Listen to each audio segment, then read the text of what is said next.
les différents derbys d'Afrique sur tout le continent, nous allons le reporter pour ce peuple de Guinée. Et ça serait vu en Mondovision.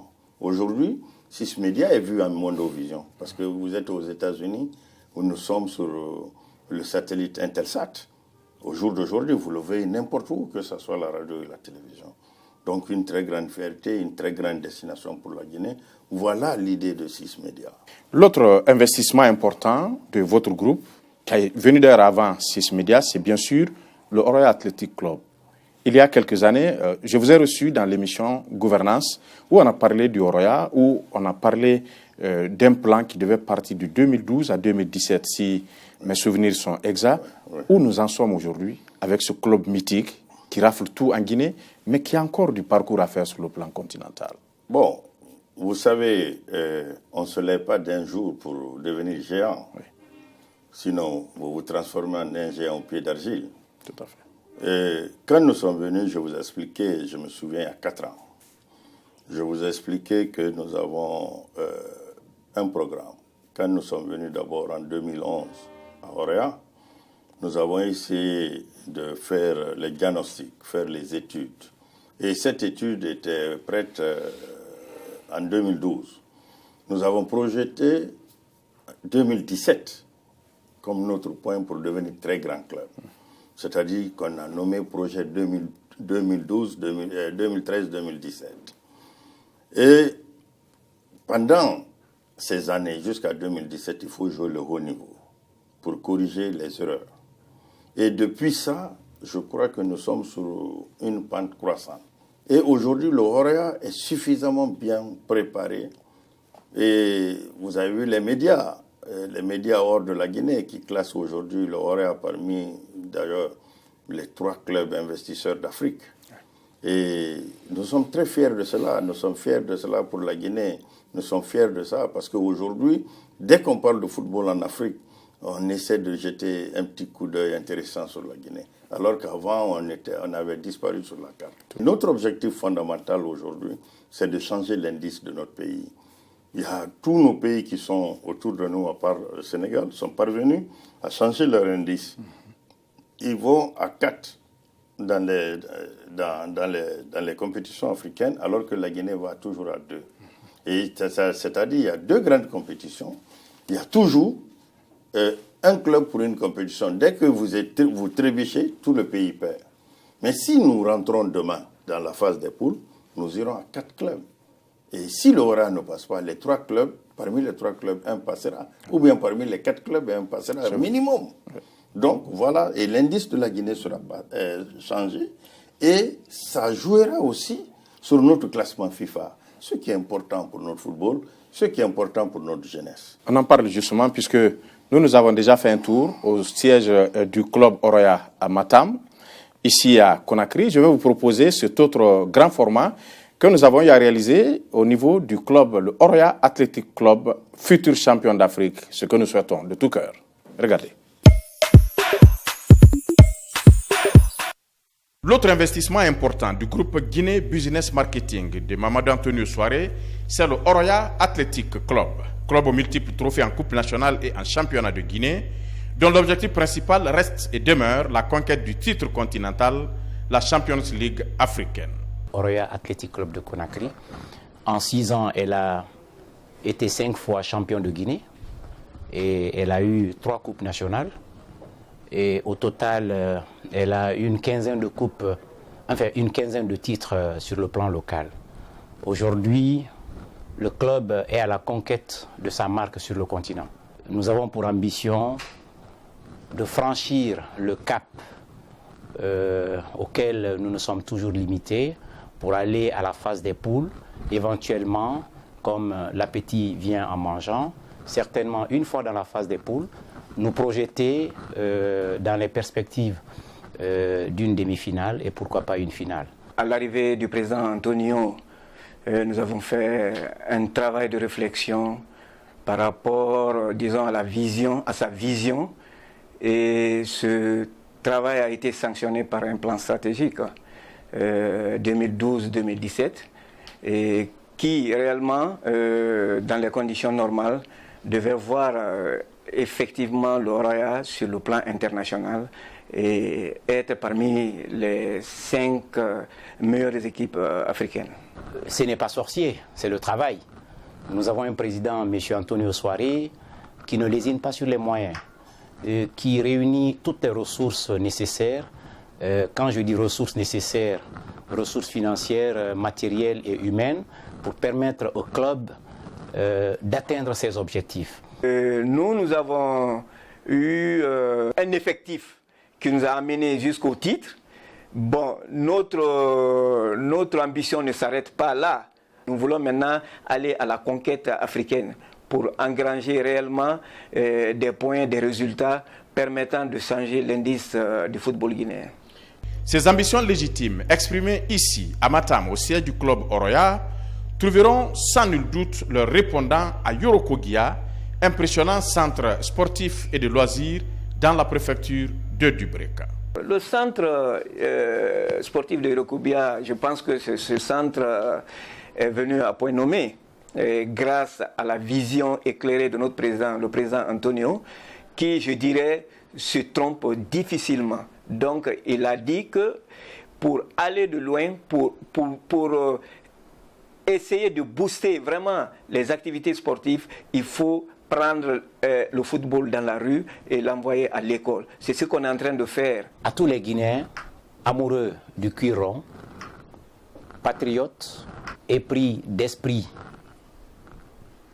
ou portés pour le développement de la Guinée, je leur demanderai d'emboîter le pas à M. Antonio Soare, qui pense que la Guinée doit être la priorité, comme la Guinée est la priorité pour lui. C'est pour cela qu'il investit tant, non seulement dans le développement et l'émancipation de la jeunesse, il investit dans les infrastructures sportives et dans les infrastructures socio-économiques. Il investit également pour le développement et le rayonnement du football. L'espoir est permis? Très bien sûr, l'espoir est permis.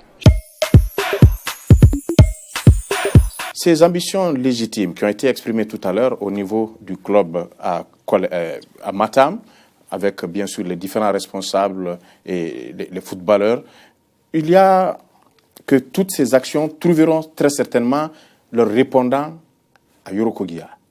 Pourquoi un centre sportif initié et en exécution maintenant?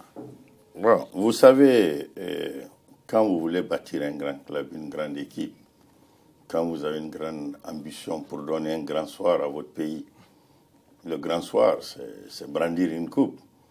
Et si vous voulez créer la pérennité, vous voulez créer le retour sur investissement, parce que le sport a besoin de beaucoup d'argent. C'est comme la culture, ils ont beaucoup d'argent. Donc, pour que vous soyez un géant solide, pas au pied d'argile, il faut que vous mettiez en place le mécanisme de retour sur investissement. Et que aussi, vous passez par la formation. Parce que dans tout métier aujourd'hui, la base doit être la formation. Bon.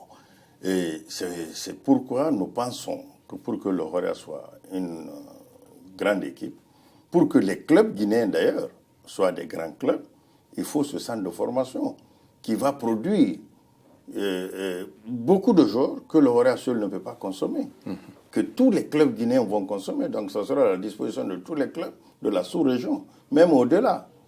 Mais ces joueurs qui vont être formés, qui vont être transférés, qui vont être placés, ce qui revient comme masse d'argent, c'est le retour sur investissement. Donc le mécanisme aussi, pour rentabiliser encore ce centre, nous avons créé un centre de loisirs doté d'un hôtel de haut standing et avec tout le système, tout le mécanisme pour avoir de l'argent et financer ce centre et rentabiliser ce centre et faire l'argent qui est dépensé retourne là où il a quitté. D'ailleurs, notre première promotion qu'on a eu à prendre depuis 4 ans, il y a un jeune joueur qui est sorti dedans qui s'appelle Daouda Kamara, qu'on appelle communément Thiago. Il a joué le Chan pour sa première fois qu'il sortait de la Guinée. Il a joué le Chan. Il fait partie de l'équipe d'Afrique du Chan. Le meilleur à son poste. Oui, c'est sorti à Yorokogia. Et il a été le meilleur jeune espoir de notre championnat cette année. Il y a même un concessionnaire qui l'a donné une voiture, brandée au nom de la Ligue guinéenne de football professionnel. Et il est sorti de Yorokogia. Pourtant, il n'y avait rien à l'époque. Il logeait que dans une petite case. Mais c'est pour vous dire que nous pouvons sortir des magiciens. Ce n'est pas extraordinaire quand vous avez vu ces autres pays remporter la Coupe d'Afrique. C'est des générations, comme des générations qui sont sorties de Côte d'Ivoire. Hein, ceux qui sont sortis de la SEC. Et les joueurs ivoiriens là, qui ont fait leur temps, c'est une génération. La génération Drogba. Oui, la génération Drogba. Oui. C'est des gens qui ont joué, grandi, formé ensemble et qui ont donné cette fierté à la Côte d'Ivoire. Le travail des 3 ans de l'ensemble des mécènes, des clubs de Guinée nous a amenés à la Coupe du Monde pour la première fois depuis plus de 20 ans au Chili avec les cadets. Et nous avons été encore présents à la Coupe d'Afrique des cadets. On a été 3e. Et nous sommes, au moment où nous sommes là, nous sommes qualifiés encore pour la Coupe des juniors en Zambie. Donc voilà, c'est-à-dire notre objectif, que toutes les grandes compétitions africaines, que la Guinée soit présente. Le centre de Yorokogia est fait pour ça. Nous allons prendre 80 jeunes par an, les former, les sortir avec des instituteurs, des professeurs, des entraîneurs. Et c'est un grand centre qui va créer encore une centaine d'emplois, ce qui est important pour notre jeunesse. Et les anciens footballeurs qui sont là, qui n'ont pas de travail, vont être recyclés. Hein, au lieu qu'on leur donne des aumônes de tout le temps. Mais ils seront fiers d'eux. Ils seront fiers de ce qu'ils ont fait dans le passé. Et leur exemple sera contagieux. Sera contagieux. Ils vont transmettre aux jeunes. Et puis, il y a une école aussi, parce que ce n'est pas que de jouer au football. Oui. Mais c'est de sport-études. Ils sont logés, nourris, ils étudient. Parce que cela ne veut pas dire aussi que tous ceux qui rentrent au centre vont être demain des grandes vedettes. Non. On ne sait jamais. Vous pouvez avoir un accident qui vous rend handicapé, je ne souhaite pas, ou vous n'avez pas la qualité de devenir grand joueur. Mais si vous avez étudié, vous sortirez au moins avec un métier. C'est sûr. Ce métier, au moins, vous pourrez le pratiquer. Donc, c'est fait pour tout ça. Et notre objectif fondamental, c'est de rendre cette fierté guinéenne et à la Guinée et de développer notre esprit panafricain. Amis téléspectateurs, nous revenons sur ce plateau dans un tout petit instant. Pour l'instant, je vous amène faire une promenade à Yorokogia comme si vous y étiez. Regardez. Nous sommes ici à Yorokogia. Tenez, sur cette terre de Dubreka, sort de terre comme un champignon aux grandes oreilles, ce complexe multiculturel et hautement touristique. Un complexe qui comprend un hôtel de 5 étoiles en construction, une académie de formation de jeunes footballeurs, des terrains d'entraînement et de compétition de haut niveau. Ce terrain-là, ce terrain appartient uniquement à ces enfants-là. Ce n'est pas eux seulement. Nous avons au moins 3 promotions. U10, U13. Maintenant, U14, U15. Ça, c'est U15. Là. Les plus petits, ils sont déjà à Conakry. Ça, c'est U15. Maintenant, U18, U19, c'est eux qui sont à l'internat, à Komandaya. Avec ceci-là aussi. Ce terrain appartient, c'est le terrain d'entraînement de l'académie. L'autre côté, là-bas, bientôt, c'est le terrain de compétition.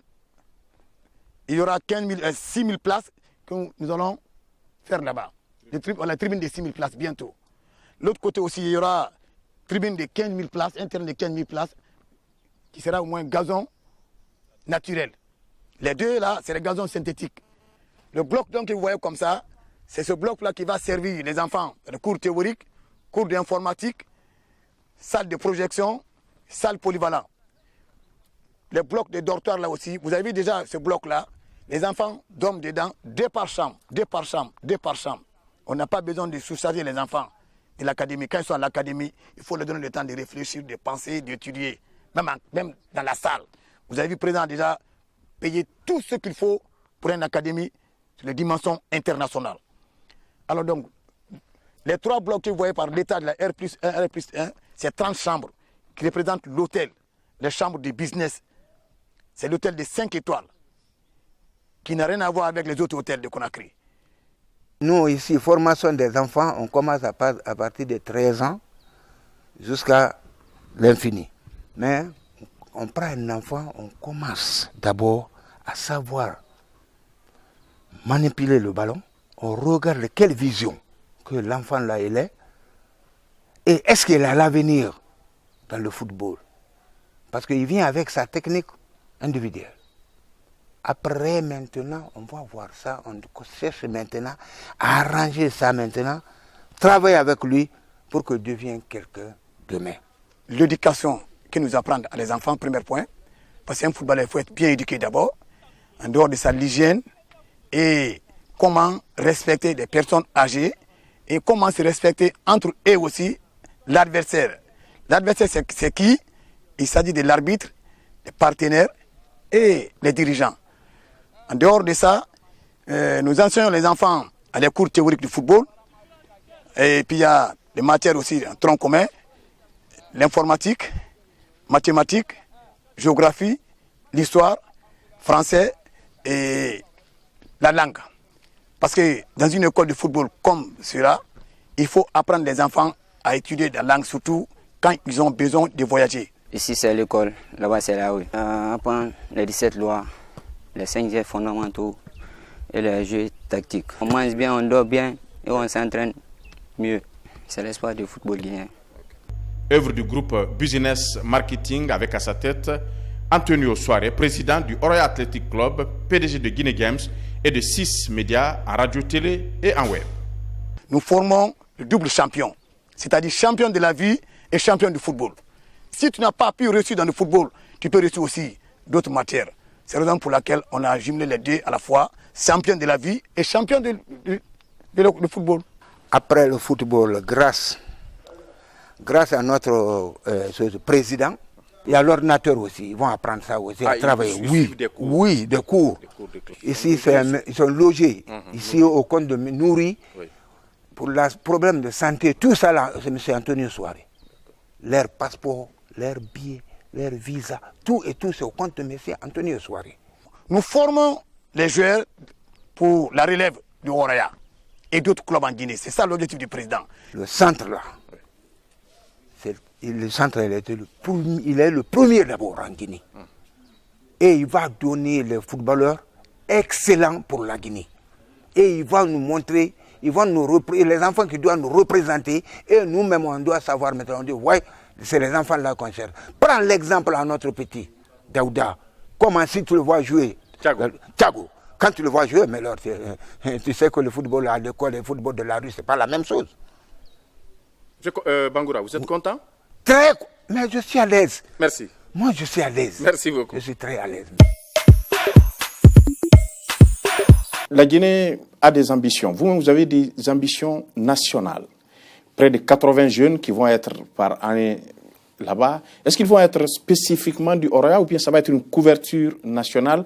Est-ce que Yorokogia peut être un point de départ pour permettre à la Guinée d'abriter la CAN 2023 qui est attendue? Oui. Quand on vous parle de centre sportif de Yorokogia, oui, on ne vous a pas dit le centre de Oroya. Ok. D'accord. Ce centre est fait pour toute la Guinée, y compris notre zone, l'Afrique de l'Ouest, et au-delà. Ok.